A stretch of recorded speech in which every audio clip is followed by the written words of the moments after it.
Learning from your own wins and losses is the easiest way to find your edge. This 4-step approach to performing an annual trading review has helped me make over $100 million in verified trading profits. The first step, get organized. If you haven't been tracking your data and categorizing your trades all year, well, you have your work cut out for you. If you're new here, I'm Lance, and after spending over 15 years grinding, I stopped trading full-time and sacrificing my health for wealth. But this is the one thing I'm world-class at, so I teach the fundamentals and realities of trading as honestly as I can, because most people trading lose money. So with this first step, whether you use a trade analytics platform like TradeZella or TraderView, or a good old-fashioned spreadsheet, you need to aggregate all your trades and categorize them. These categories depend on your trading and what patterns you are looking to better understand. For example, you might want to analyze your swing trading versus your intraday trades, or your breakouts versus your reversal trades. What are some of your personal categories? The options are endless. You could be studying trades that you made in no man's land or breaking news trades. You could even study time of day or day of week. One fun pattern I found by analyzing my own trading data over time, the day before vacations or holidays,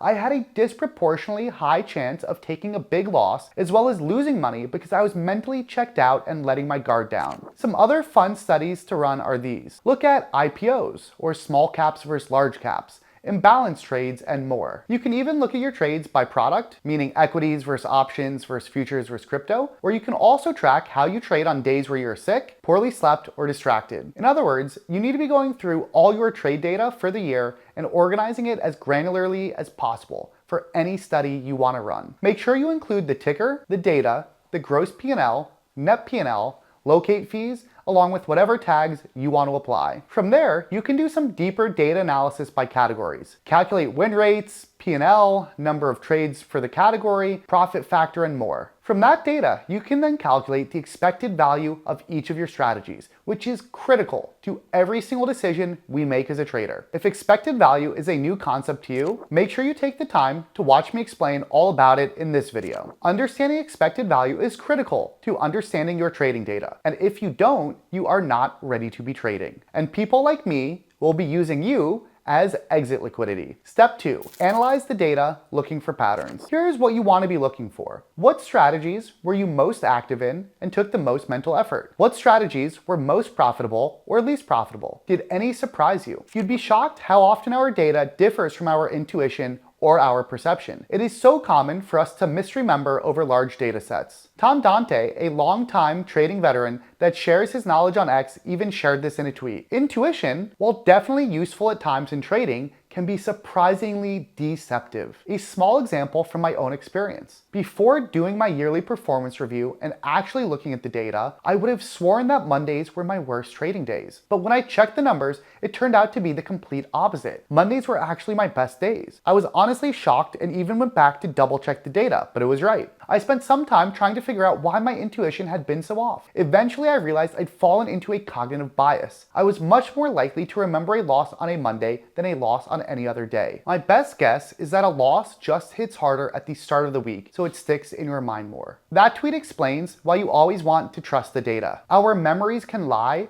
but numbers don't. This will then allow you to find all sorts of conclusions and patterns to optimize your trading. Maybe certain strategies need to be cut out until they're refined further. You thought you were making money, but they were losing. Maybe other strategies you need to be sizing up far more aggressively. Learning from the past is what can give you edge in the future. Now here's one more area to be mindful of. There can be tons of strategies where you have edge, but you might not be nuanced enough in your analysis. Just because you lost money in one strategy doesn't mean you need to cut it. You need to drill deep into the data and do the hard thinking and analysis, because there are times where one tweak can make a strategy profitable. For example, perhaps your breakouts lose money, but your breakout plays with a fresh news catalyst make money. You can't lose the forest for the trees by not analyzing the data deep enough. There is no substitute for the hard work. I always share the classic story how one of my trainees was trading a bunch of shit IPOs. I asked him why. He said he made money in IPOs. Factually correct, but my trainee hadn't analyzed his data deep enough. The truth was, he made money in the 2 hot IPOs, but lost money in the 8 shitty IPOs. He was missing that key nuance. Essentially, he was making 20K in IPOs, but under the surface, he was really making 50K in the 2 hot IPOs, then giving back 30K of his profits in the 8 shitty ones. Simply making that differentiation would allow him to cut out the shitty IPOs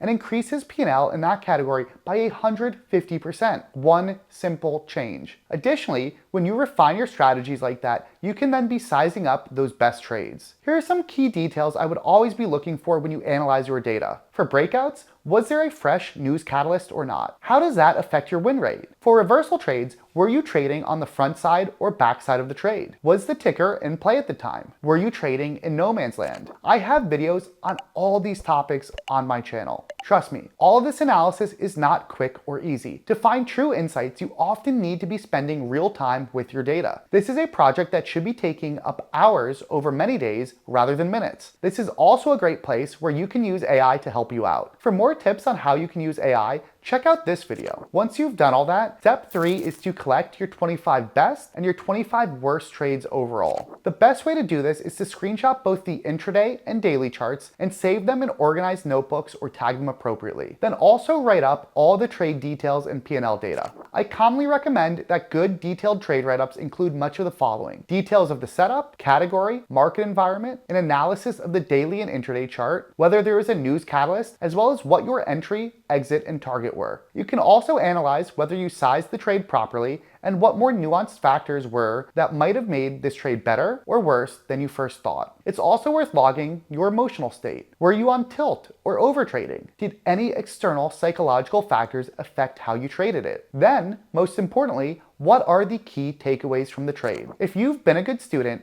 you've already written up in detail the top 25 best and top 25 worst trades of your year. If not, well, Santa will be giving you coal this year because you've been a naughty, naughty boy, haven't you? Okay, that got weird for a second, but seriously, you really need to perform a deep write-up detailing each of the trades, the lessons learned from them, and how you can better handle those setups in the future. Once you've been through those write-ups for the 50 total charts, now you're in a position to take a big picture analysis of those trades. What commonalities were in your best trades? What commonalities were there in your worst trades? Then comes the fun work. How could you have spotted more of your best trades? How can you prudently size up your best trades further? What rules or systems could have helped you avoid your worst trades? This type of analysis helped me figure out that I was losing way too much money in my reversal trades on the front side of the trade before the trade had turned. By visually seeing how much money I was losing, that data helped me transform my trading to focus on waiting for the turn, or what I call the right side of the V. You can hear more about that concept in this video. Step 4 is to find and review any missed opportunities, trades you either didn't see or didn't take. For example, were you focused on one area of the market rather than a more opportunistic one? A lot of traders get tunnel vision. They become the small cap trader, or the earnings trader, or the momentum long trader. And that's fine. Specialization can be a strength until it turns into stubbornness. If the best expected value opportunities in a given month were elsewhere, while you kept forcing the same trades that weren't working, well, then you were messing up and you were playing the wrong game. The traders who I've seen punch way above their weight class, given their experience level, they all did so because they were trading the right strategies for what that specific market environment called for. While exceptionally rare, I have seen traders 1 or 2 years in making over $1 million in P&L, not by luck, but because they were focused on the right strategy for that specific market environment. One easy way to see if you missed out on any big opportunities is each month I tweet what I felt the best trades of the prior month were. Even better, as part of my trading course, I have a monthly deep dive video where I dissect the best plays so that you can better capture them in the future. Did you miss trades that were in your playbook and system? Why? How can you ensure you don't miss more of them next time? Don't be that trader who retroactively looks at the best trades and goes, "Man, I should have taken this trade," and then just moves on. You didn't take the trade, and if you don't learn why, you are going to keep missing them. Now, there's one final point I want to emphasize. Doing all of this work is very important. In fact, this exercise likely has one of the highest return on investments that you can do with your time. But here's a fact that you won't like. For any of this work to be effective, it needs to lead to tangible changes in your trading, which is why in the next video, I'm going to show you how I then use this data from my annual trading review to develop my trading goals and game plan for the next year. So make sure you hit subscribe, and I'll see you in the next one.